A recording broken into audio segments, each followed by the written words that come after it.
Welcome to this, the emergency Christmas Eve edition of What the Luxe, our most self-indulgent and self-referential episode yet. After 70 episodes nearly in 3 years of the podcast, and with some of the world's best brands in luxury, I would say, on, we thought it was time for a chat between Anant Sharma, CEO, founder of Matter of Form, recently established luxury tastemaker, travelling salesman, you name it, and myself, Fred Moore. So we're going to have a nakedly personal chat about what's been going on Matter of Form, talk about ourselves for this emergency Christmas one. And Nant, welcome to the podcast. Thank you. It's great to be a guest rather than an interviewer.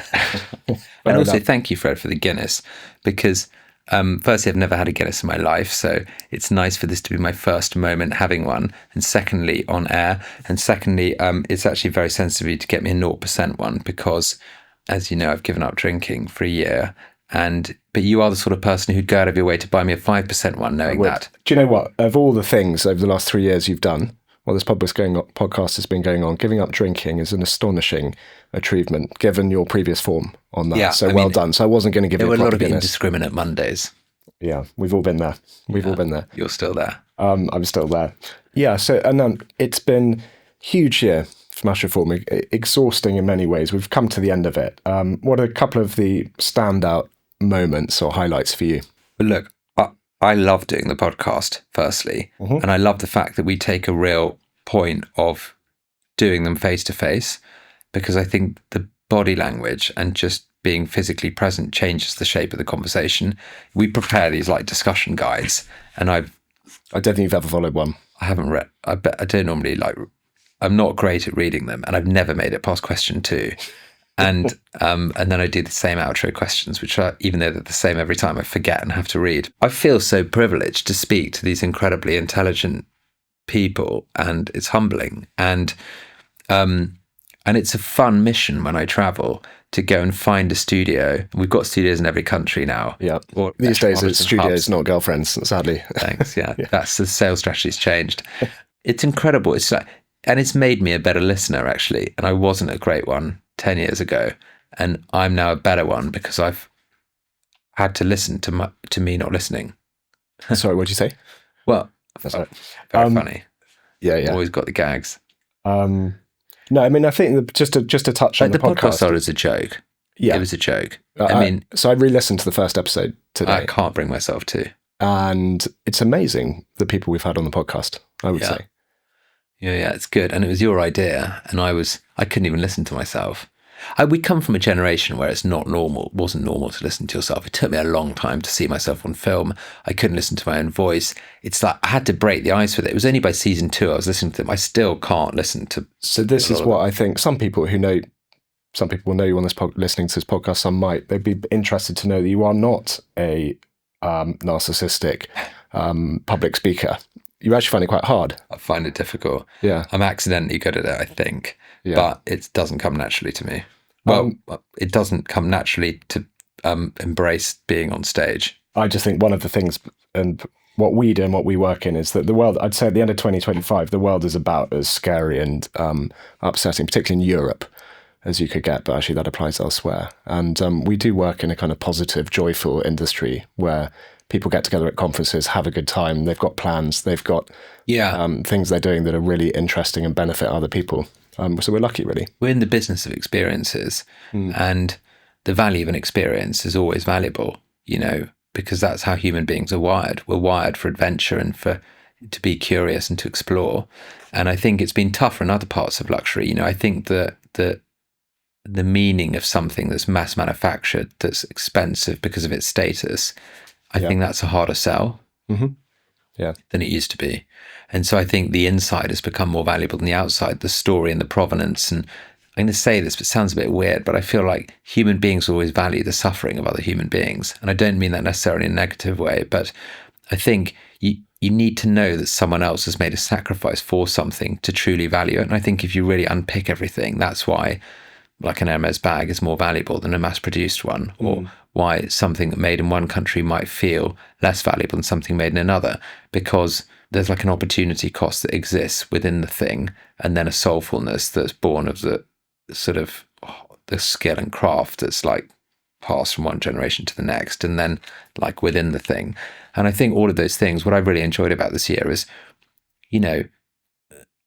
adults who play this game of life have had to unpick the meaning of things, and I think it's quite farcical, actually, like a lot of this like sort of structure of life that we live in, and the stories we tell ourselves and the things we convince ourselves are fine when we're adults and we buy into this or that. And I think AI and how it's changing, the concept of value and what we spend our time doing and what creativity is and what effort is and how it should be valued and rewarded is up for discussion. And that discussion has been a part of all of the What the Luxes that we've had, and it's been part of many of the pitches we've had, and it's been a key theme in most of the projects that we work on.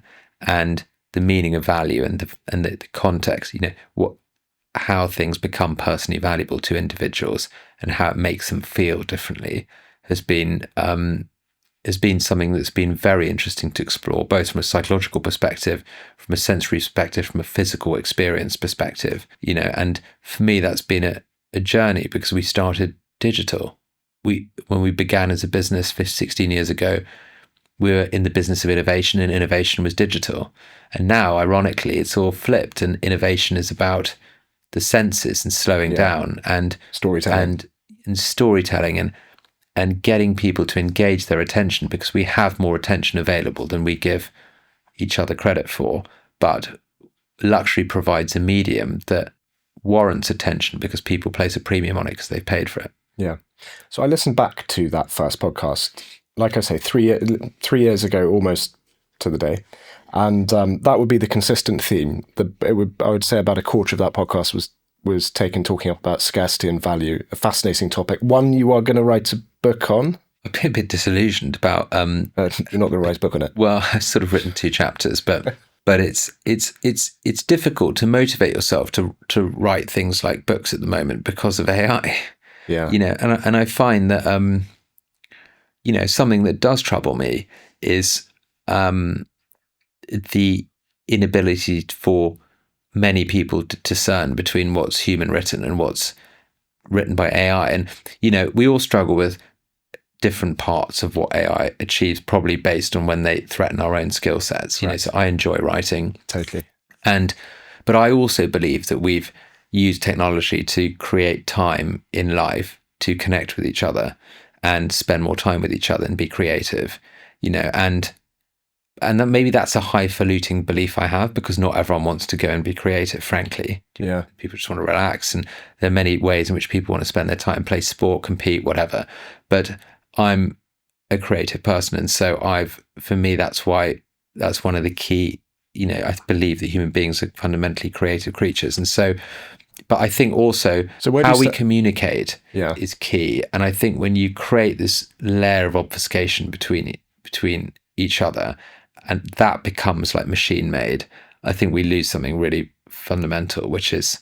So where do you start? So since we're on AI, it's what everyone is sort of talking about, either overtly or it comes up pretty quickly. There's a spectrum between what one friend said the other day at lunch, which I thought was very good. He wasn't worried at all. He just quoted from that great book, The Leopard, and said, everything must change, so everything must stay the same. It's just it's not a revolution. To other people who say we're completely fucked. Excuse my French. Yeah. Where do you stand on that? Because there's a bit of a gloom around about it. Do you want my honest opinion? Yeah. Please don't be too nihilist, because it's Christmas Eve. Yeah, we've got an audience to satisfy, so cheer up before Christmas. Okay. Look, I think everything's going to be great. We're going to have loads of time. We're going to have 4-hour work weeks. We've both had children in the last few years. Yeah. We're going through that stage. Do you think they're going to have a better time of it than we did, or a worse time? I think we were born in the 80s, early 80s, quite a halcyon sort of time. I think there's going to be a cat fight for value, and value is rewarded financially. And so I think like how we work and what we do is going to become harder to prove worth. Yeah, I just do think that's in the professional domain. Yeah, and I think professional services will change quite a bit, and so I think it will be difficult, and I think the value of physical assets will increase significantly. So I think that will increase the wealth disparity. Yeah. I think there'll be exponential multiplication of asset value, physical asset value, and I think it'll be harder to create value in. But do you think Indian cocoa, when they get into the job market, will have as hard a time, an easier time, or a worse time? Or do you just not know? I think they're going to have a harder time. I think there's going to be more competition, and I think it's going to be harder to define what is valuable and what it's worth. But who knows what could happen? Many developed in inverted commas countries have declining populations. It's the fifth stage of the demographic transition, it's sort of referred to as. And people forget, because Ray Dalio talks about this often, your aperture is fairly limited and you tend to be part of one cycle that's either going up or down. But you have to zoom out about 1.5 generations to see the cyclical nature of things. You tend to think things always get better or always get worse. And we're very biased by that based on what point in time we're born into. It doesn't take much for, I just said asset value has been created. The truth is all it takes is for everyone to just have one child instead of three, and the global population halves. And then there's an awful lot of extra housing all of a sudden, So, I'm no economist, but it's I struggle with that. I think we're lucky we get to go to, we open an office in the Middle East and we get to travel to America, South America, Asia, all these wonderful places. But I struggle with the fact that Europe, which is still, I think, the most lovely place to live in the whole world, is also, I think, the most hopeless place on a kind of 10 or 20 year view. I don't know where Europe goes. I really struggle with that one. It's unreconciled for me. Yeah. I think there are weird factors at play with that, which is, I think there's probably a complacency based on sort of historical strength of standing on a global stage that's sort of prevents, or it's just not an environment that fosters much innovation, for so many reasons. And it's the sort of post-welfare model and all that. It's a problem.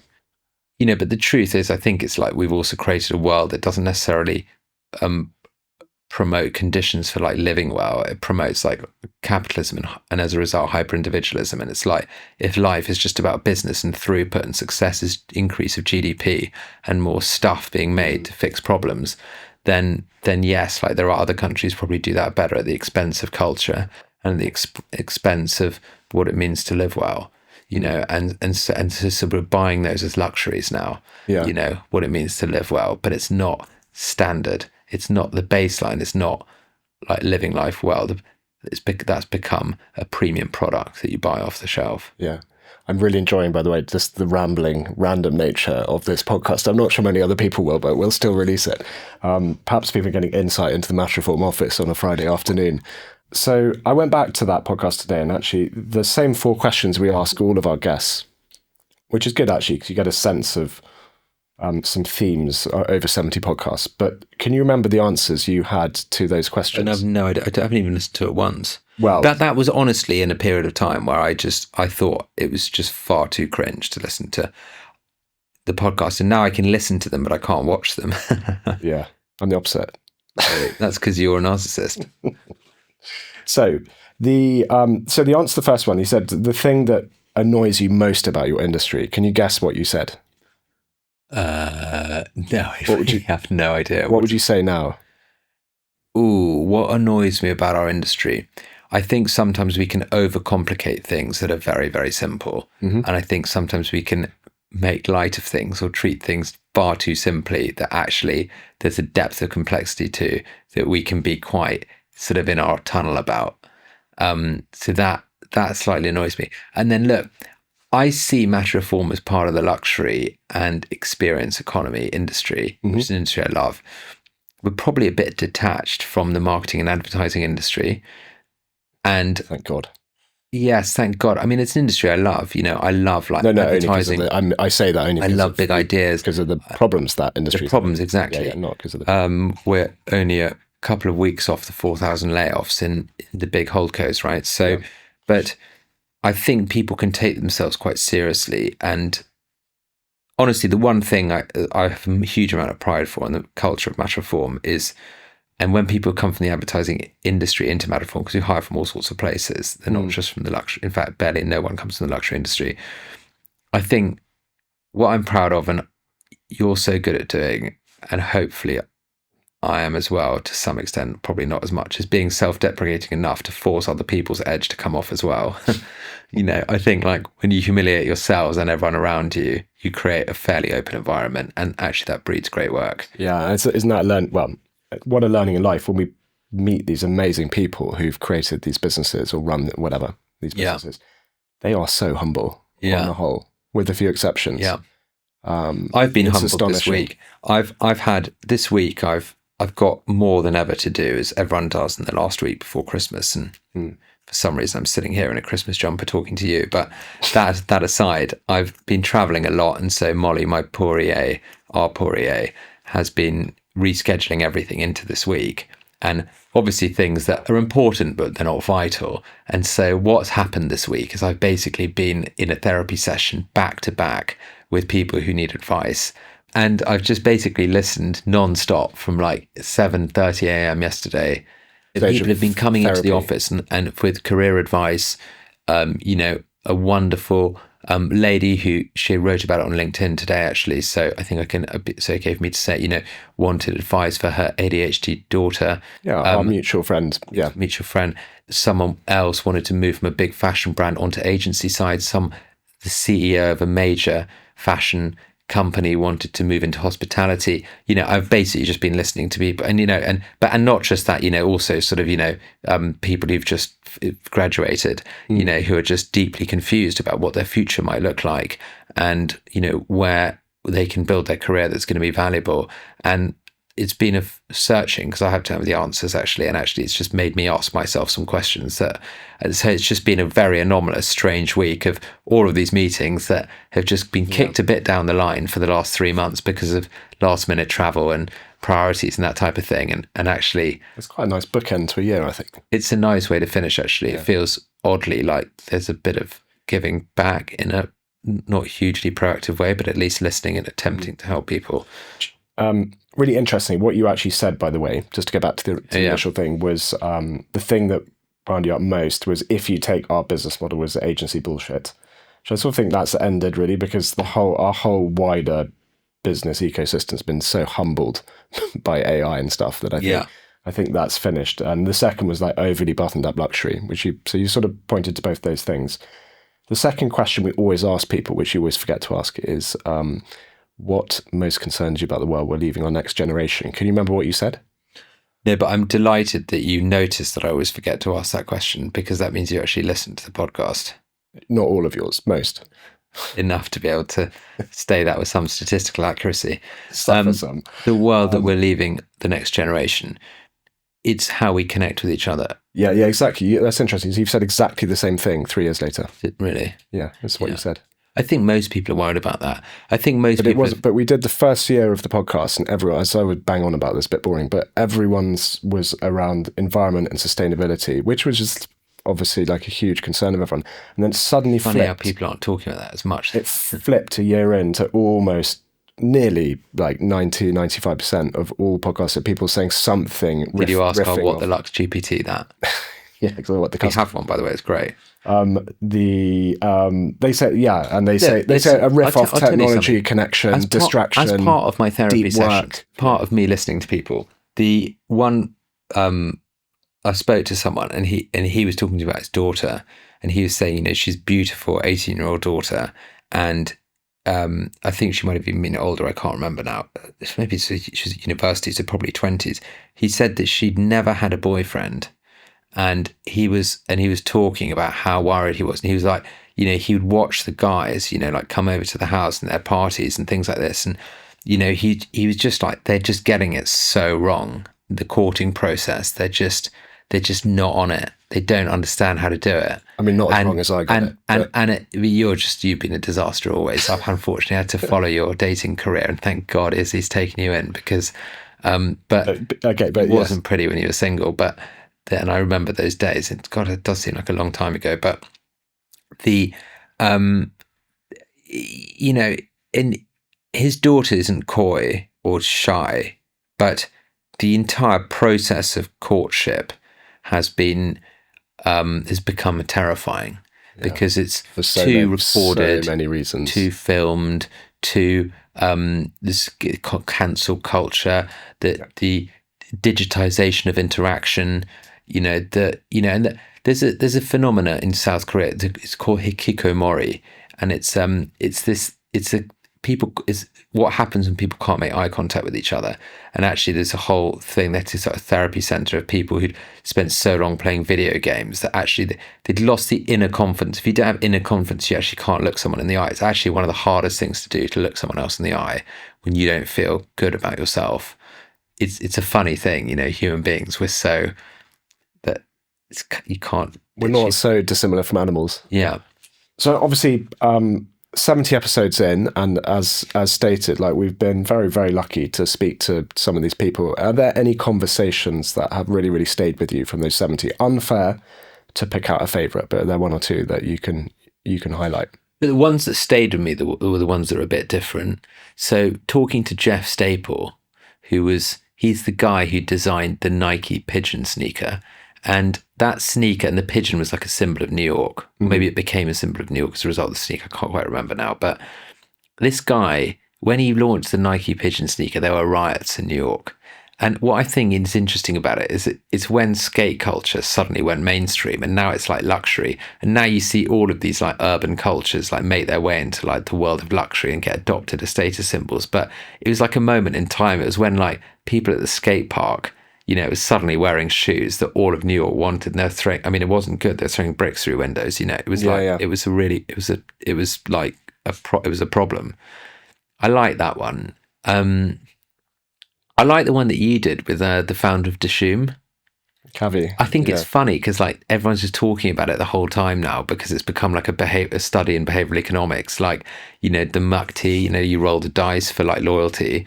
And if you roll a double six, you get the meal free. And that's like, that's the equivalent of a 16.6% discount on your meal. But my God, it's a more fun form of loyalty than points. I just love that episode as well because of what Cavi said about the one thing you don't do as the son of Indian immigrants is start an Indian restaurant. You become a doctor. But exactly. You sort of prove them wrong.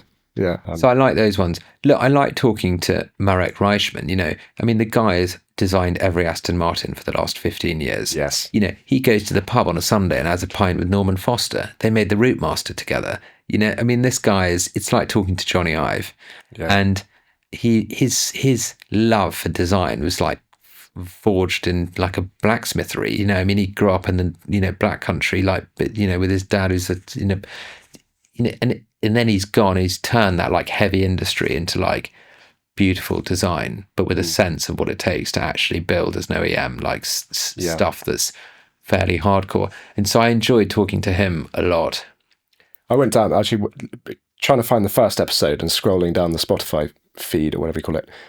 I saw the number 2 or 3 was a friend of mine called Sam, who I was at university with years ago and moved to LA. And just what I love about, we work a lot in luxury travel, is the community and the spirit of it and sort of coming together with people. There's no sense of sort of jealousy or competition or envy, particularly as industries goes. And I love that. And it was really lovely that he's done so well with his All Roads North business, taking people on the great American, in Morocco recently. Yeah, the Great American Road Trip. And it's really lovely to be in an industry with proper people. Travel is just a crazy industry. I was talking to Annie Fitzsimmons on Monday, and she has written a book called 100 Best Hotels in the World, and she wrote the book and then she's just gone to 100 hotels. She spent 6 years traveling the world, being funded by National Geographic to just write. She's got the best job. There's some pretty cool imagine doing that in your 20s, based in Brooklyn, then being sent around the world. It's wild. So that one was good. And then, I don't know, you're talking about the archives. The one that really stayed with me actually was, there are 2 actually, and they're also a bit different, out of the world of travel and out of the world of luxury a bit. Well, not out of the world of luxury, but the first is Ben Goldsmith. Oh, yeah. And talking about rewilding, and I guess its connection to luxury and hospitality and that kind of world was just actually, what do we do what as nations do we do to protect our land? Mm-hmm. And it killed some fallacies around like like the importance of agricultural land and like grade 1 and grade 2 farmland, stuff that I didn't really know before, where I was like, God, we really are just like wasting land based on like a fairly untrue thesis that like things should be turned into agricultural land when actually it's just wasting it. And of course his daughter died in an accident on the land, and I thought it took tremendous bravery to open up about that and just talk about how it's changed him as a person and changed his priorities. So that was very, very, that was an intense episode. And, I guess it took a lot to talk about that. I was very inspired by Anthea Peers, who's the president of Christie's, because she started as a PA at Christie's. Now she's the president. I mean, it's ridiculous. Yeah. I mean, and it's a back then it was a male dominated industry, the world of arts, for leadership at least, and she is just an impressive woman who through brute force, has made it to the top in the world of the world of auctions, the world of art. And she's the president of Christie's now. And it's just, she's a force of nature, and I've seen her all sorts of different places around the world because we've spoken at similar things, and she'll get off a plane and then she'll just be there and just as if just not a hair out of place, just talking with such eloquence about whatever she needs to talk about, having just got off a 10-hour flight. It's just like, Anthea, I don't know how you do it, but she's a machine in a good way. So I thought that's a one worth listening to. It's quite an old one. It's not a video one. It's an audio one, but it's good. Did one with Tom Goodwin. I quite liked. Yeah, that was a cracker. It's got quite a cringy beginning. I think both of us are a bit like, I asked him what luxury product he couldn't live without, and he starts talking about how he loves any metal suitcases. Basically, he's in love with his Rimowas, and it's funny because I'm in love with my suitcases as well. It's a weird, irrational connection I have. They're like pets. Those were all good crackers. What about you? What are your favourite ones? George Brooke at the Soak was fascinating. I just think we work a lot around that intersection of well-used words, longevity, wellness, mental health, all that sort of stuff. I think their angle of applying kind of almost good old-fashioned hospitality principles and warmth to a very kind of rigorous clinical approach is really, really interesting. And that's something we see all the time in project work, is that kind of spectrum of, call it spirituality versus, science or whatever it is. Yeah. I love that episode. Linen in the lab coat, exactly. But he, unbelievably eloquent and interesting guy. And I love recently my sister-in-law, Mia, who has, in her 40s, started a really well-beating wallpaper business. And just hearing that journey of how it took off in America and, doing it after having kids was really inspiring, but also satisfying for obvious reasons. Talking of that, and as it is Christmas, one that is worth listening to is the Lapland interview as well, because Mike Battle... I forgot about that, yeah. It's a couple of seasons ago, but Mike Battle, he... And Alison, they went to Lapland with their kids, and they were so disappointed by a slightly inebriated Santa and an underwhelming reindeer that they came back and they set up an amazing Christmas experience in Ascot. And that experience is just become like a world lead. You know what I mean? They're sort of globally recognized as the best Christmas experience there is. Constantly approached by, and they have not sold out. They've not sold out. Amazing. Yeah. And now the thing that's most heartwarming about it is those 3 little kids who they took to Lapland, who they just wanted to provide, like the substance for their imagination to run wild, now run the business with them. And I just think it was so fun to work on that project. And then you did such a great job of interviewing Mike when he was on the podcast. I think that's just feels quite fitting given the fact it's December the 24th. So the third question I asked back then 3 years ago was, what job would you do if you had to give up this? Can you remember what you would have said? I would have definitely said that I consider myself to be fairly unemployable, but... Correct, you did. And I agreed. Is that what it was? You then claimed to have had loads of jobs before, which just... Sorry, you had serious jobs before, which I took issue with. I would like to be an architect. Yeah. I'd banged on about like how much you love the intricacies of the product. So yeah, same sort of vibe. I like movement through design. Yeah. I like functional design. So a matter of form is play on form follows function. So, and user experience, was like a version of that, which is like, how do you move people through an experience and get them to do something? And that's always excited me. And it's and version 2 of my life would definitely be architectural. So the built environment. 100%. And our business has gone that way. Yeah. We've gone from being basically user experience into customer experience, and what that looks like, irrespective of format or medium. And we're doing more work than ever, looking at sensory aspects of how an experience unfolds and how a promise connects with all the senses.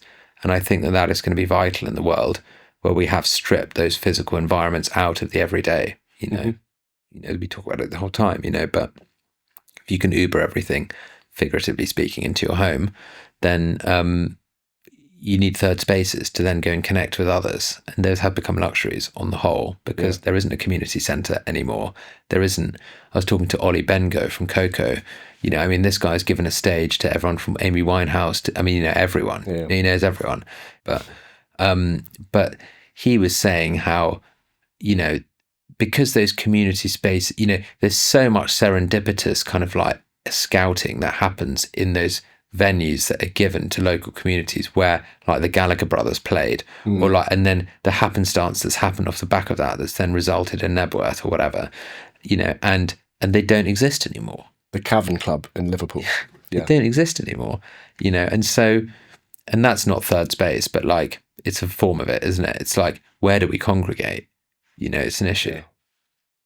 Do you know what? That's what I'd do if I had another job and I had the means to do it. I think I'd create the perfect intimate concert venue. So as we're sort of nearing the end of us exhausting what few listeners we've got left to this podcast, what I thought I'd do, and I have not prepared these, but I thought I'd ask you some random questions. They weren't random up till now. No, highly structured and envisaged. So what's been the highlight the last 3 years for you personally?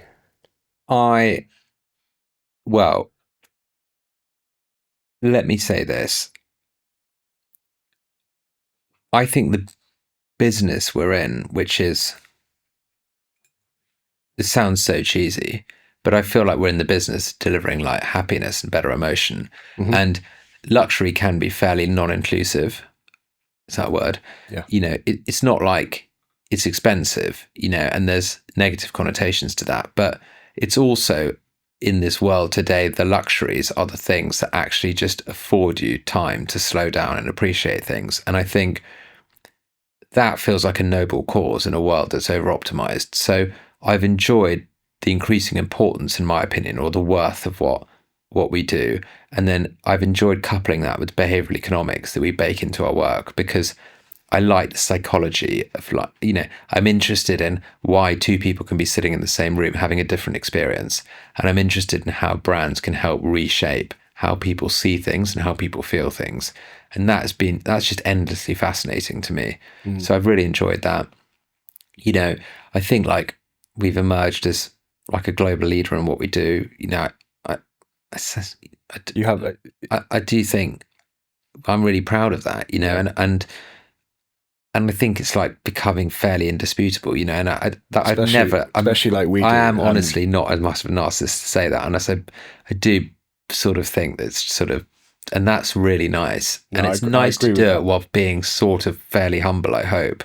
Yeah. And please call us out on it if the hate mail will come in. But I think that we've managed to do it while being fairly relaxed, and we haven't got everything right, of course not. But we sort of bumbled our way through it, but with quiet confidence, I think, as well. And I'm sort of proud of that. And then I think we just built a proposition that's fairly evergreen. And, it's not, I feel excited about AI, not threatened by it because of what we do, but because we're the red thread across the whole experience, and think about the behavioral dynamics and sort of emotional hypothesis we're delivering against across the experience. And that, for me, is like, I feel quite safe, actually, compared to perhaps what is happening in the marketing and advertising industry. Yeah, and it's funny, like being flown around the world, speaking at things and being paid for it, because it's like weird to be paid for what is sort of your own marketing in a way. So that's quite it's quite gratifying. What about on the personal front? All these two little people climbing into bed each morning. Yeah, obviously there's like no greater joy than having children that one day will fly the nest. But these like having kids is amazing. I think it makes you far better at work. It's such a cliche, isn't it, to say that? But I'm definitely more focused, and you strip more out of your life, and you know what to say no to. But people love saying like you should say no to everything in life, but I think you've got to say yes to everything, and then you've got to say no to everything, and then you've got to say yes to everything again, and then you've got to say no to everything. It's a double diamond, Yeah. It's a big innovation process, life. And you've got to explore what you like, but also explore what you absolutely don't like. And that should be the fuel to then drive what you love. And I'm just in a phase right now where I'm on the other half of the double diamond, and it will go wide again at some point. But I'm enjoying just being fairly single-minded about what I do. Yeah. And parting message to everyone this Christmas, maybe we should have just a toast. So a toast. I've got nothing left in here. Don't drink and drive. Yeah, don't drink and podcast. Thank you, Anant. I mean, that was such a rambling one. Yeah. But hopefully there was some little nuggets in that. And happy Christmas, everyone. Happy Christmas.